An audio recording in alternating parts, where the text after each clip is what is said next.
ಕೊಡಗು ಧ್ವನಿ digital media, ಇದು ಕೊಡಗಿನ number 1 YouTube channel.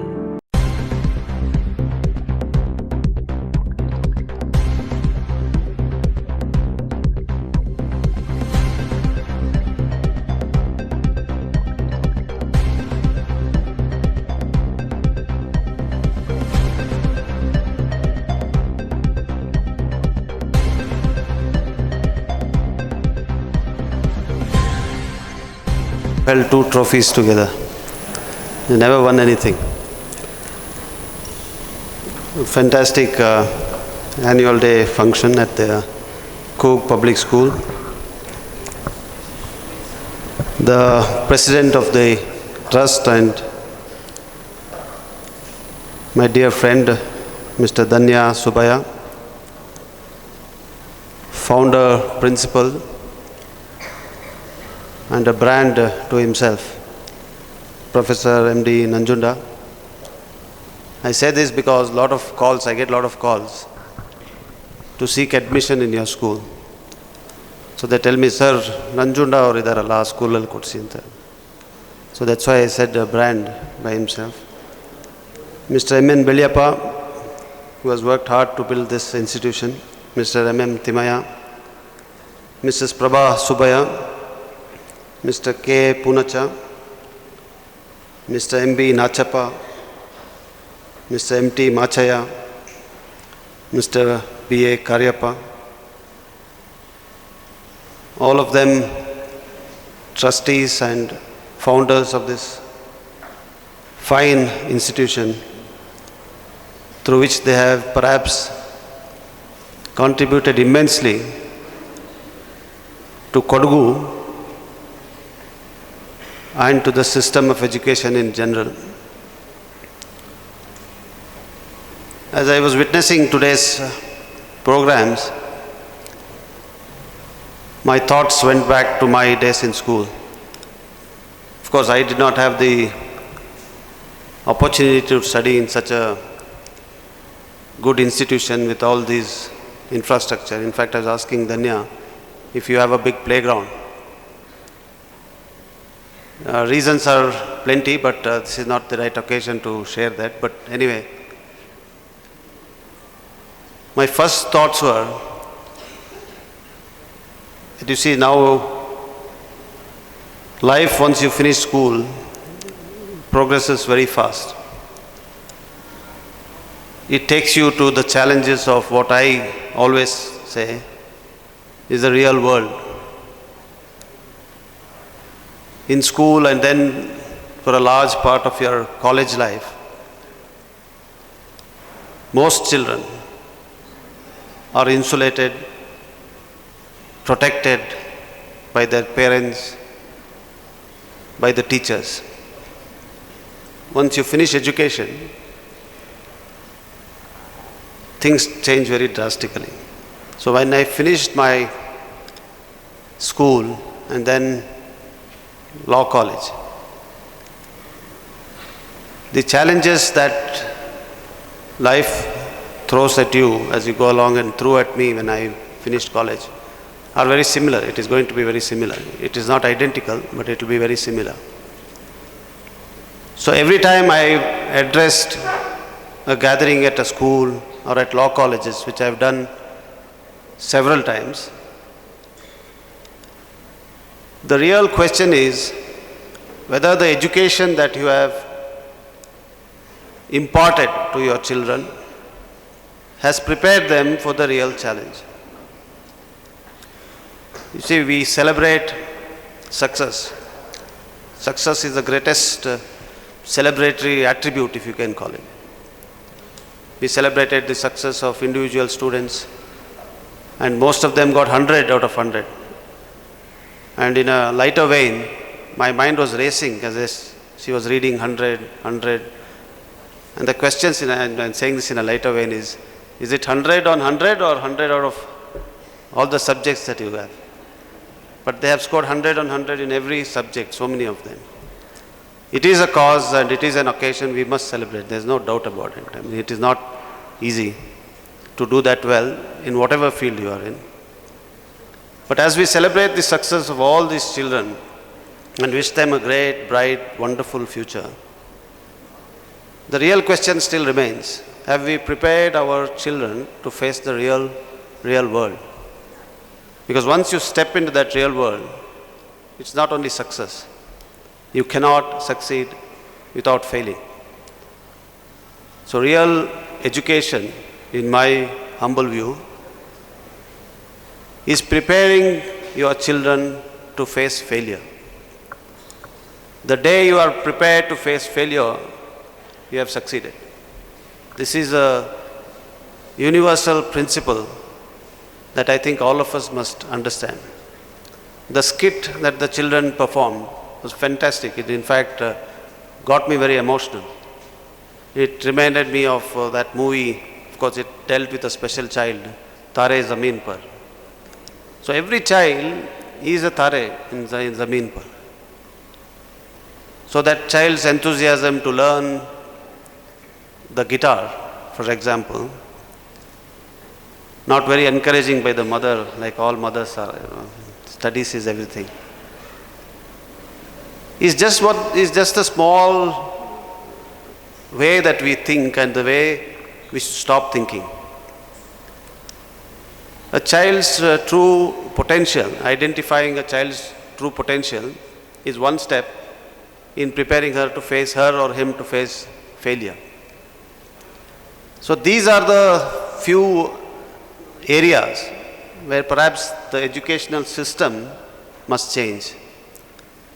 To identify and nurture the child's true potential is a big challenge. This is the number one. This is the number one area that we must address. To prepare the child to the real world, to prepare her or him to face failure, acceptance of failure, celebrate failure as much as you celebrate success. Because end of the day, what you must teach them is that you must endeavor, you must make the effort, you must work hard. Results are most times, I won't say every time, but most times immaterial. If these areas, as an institution, individual institution, or as a system is addressed, perhaps we are looking at a greater future, better future for this generation. Times have changed drastically from when we were in school and college to now. Technology, the internet has changed all our lives. The phones, especially the smartphones. But we must adapt to these changing times. Today information is available at the click of a button.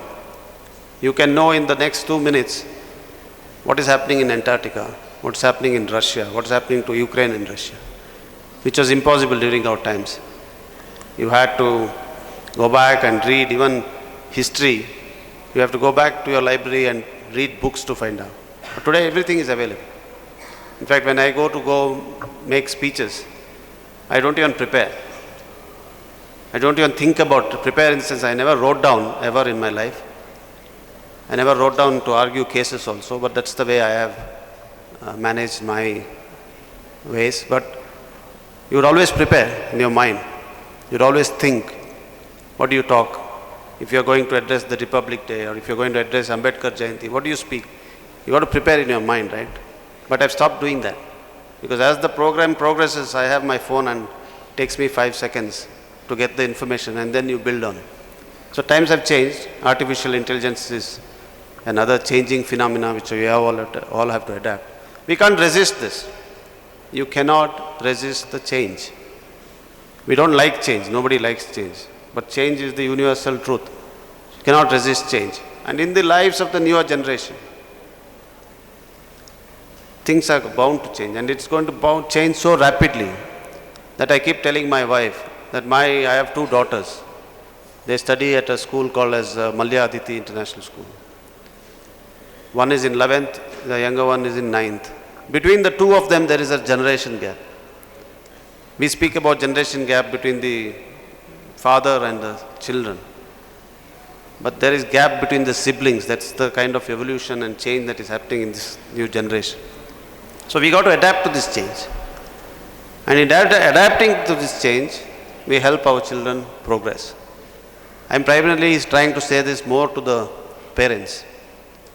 Because unless you realize that your children are far, far ahead of you because of the way they've evolved biologically.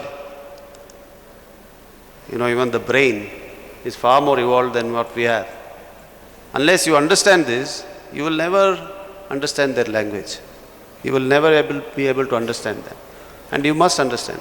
And it is our duty as being older, as being the elders, to understand the young, to understand the youth. Because it is they who will take this country, this society forward. So these kind of adaptations, if we are able to make, celebrate success, ensure preparation for the failure, understand the child's needs in the present day scenario, I am sure we will be able to build a fantastic, fantastic society and a great, great future, not just for our children, but also for our nation. The country needs to progress. We have so much disparity. See, I was a lawyer in 1997. I started my practice.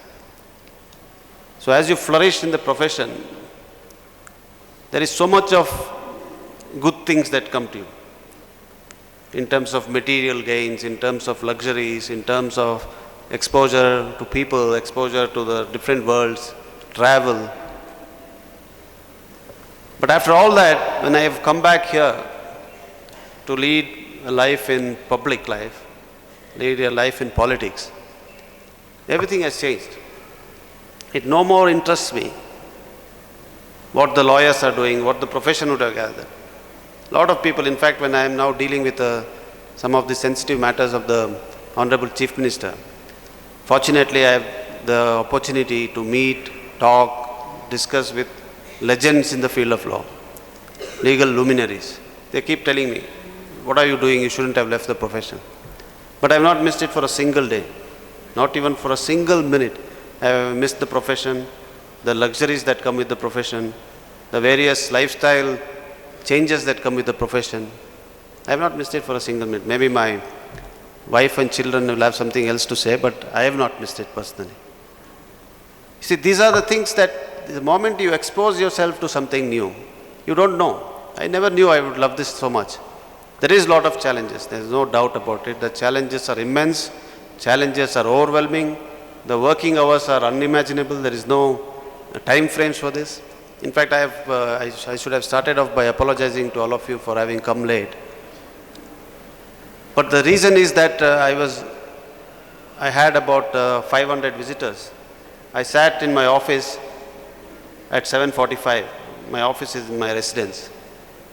And I stepped out with another 50 people still waiting to meet me at 10:05.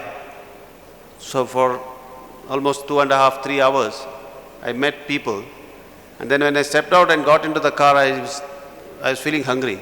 So I thought, why? So only then I realized I haven't had breakfast.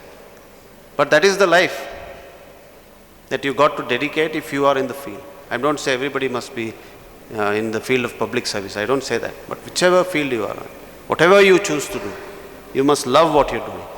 Or you must choose what you love to do. And to choose what you love to do, as I've already said, and at the cost of repetition I say it, you must guide your children to identify what they love.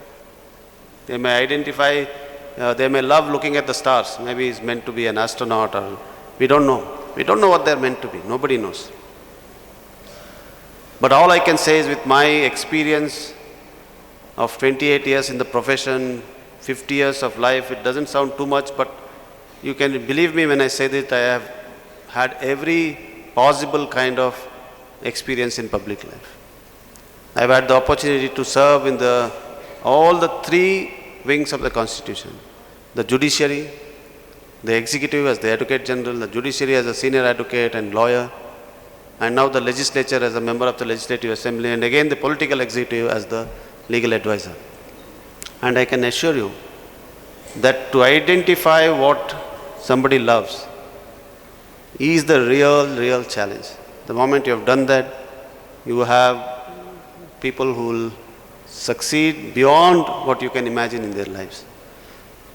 Certain changes are required. I am sure all of us as a collective measure will do that, enable our children to flourish. The country has great opportunities, fantastic opportunities. Things have changed so drastically. Everyone has an opportunity to excel in their field. Today, one of our friends long friend from school, who's now lived last 25 years in US, he had come down. So he met me yesterday evening and he left. He was telling me that his daughter, she's a 22-year-old girl, she's wanting to be a chef. And he was very worried about it. So we sat down, the two of us, for about 15 minutes and tried to Google and find out what is the life of a chef.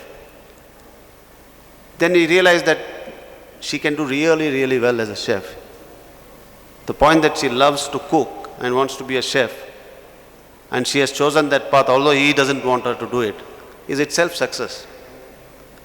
But then I realized later what his real worry was. He had to buy her a set of knives, which costs, something like $100,000 or something like that. So that was his real worry, is what I sensed. I'm just saying it in lighter vein. But see, there are so many things, so many fields that these children can choose and excel.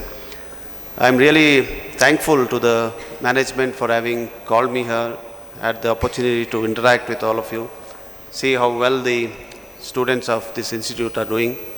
My association with Cook Public School through my father goes back to the times when you started this institution, perhaps 25 years back if I'm not mistaken. So my brother was doing something with CDs, something like that, I don't remember. And he donated the entire thing to the school library. And from then to now, it gives me great pride that as a member of the Legislative Assembly representing the constituency where this premier institute is established, that I get lot of requests and lot of pressure from people, highly placed people, to have their children admitted in Cook Public School. It's a great tribute and an addition, value add to your success story. I can only express my gratitude and that you have established such an institute of premier institute where it is talked about and spoken about all over the country. So wherever you go, Cook Public School has added great value in terms of providing high top quality education to children from class 1 to class 12 across the country, which is value addition to the constituency, to Virajpet constituency and Kodagu district and the state of Karnataka. I congratulate you on this fantastic institute. I congratulate the learned principal of the school who has strived hard to ensure that children do so well academically and in the field of sports. I wish all of you, especially the children in 10th standard and 12th standard, I wish all of you the best of luck. You have a great future ahead of you. You just have to identify and hold on to your dreams. Every one of you is going to do exceptionally well in your life. There is no doubt about it. It is just about what you want to do. Once you know that, you will all do extremely well. You will have a good, happy life. And the last and final gyan that I can give you is learn to be happy. Happiness is an art. Under all these circumstances, the stress, the pressure of studies, the pressure of your peers, the pressure of your parents, it is your duty and your responsibility to keep yourself happy. Nobody can make you happy. There is no mantra at all. The only mantra is you alone can keep yourself happy. And it is very important that young children, especially teenagers, ensure that they practice the art of keeping themselves happy. It doesn't matter what anybody else thinks. It does not matter what anybody else says. If you are happy, you are successful. Therefore, make sure that all of you keep yourself happy, have a wonderful life and a great future ahead. Thank you so much.